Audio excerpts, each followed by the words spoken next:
Thanks, Tom. It is 5:24. We turn now to Washington and the Senate impeachment trial of President Trump. It was another marathon day, concluded as Democrats presented their case against the president. Now, over the next 3 days, the Senate will hear formal arguments, this phase of the trial likely stretching into next week. ABC's Rachel Scott has more.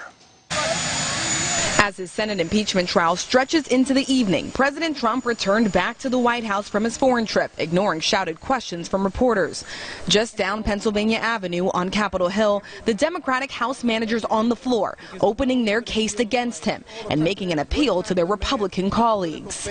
The Constitution entrusts you to the responsibility of acting as impartial jurors, to hold a fair and thorough trial and to weigh the evidence before you, no matter what your party affiliation or your vote in the previous election or the next. Democrats say the evidence is clear. The president abused his power and obstructed Congress.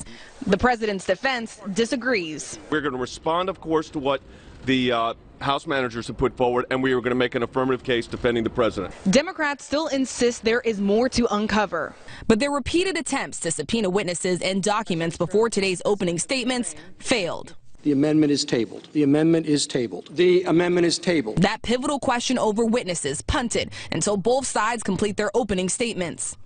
I don't see how any senator, Democrat or Republican, could sit on the floor and hear Adam Schiff and not demand witnesses and documents.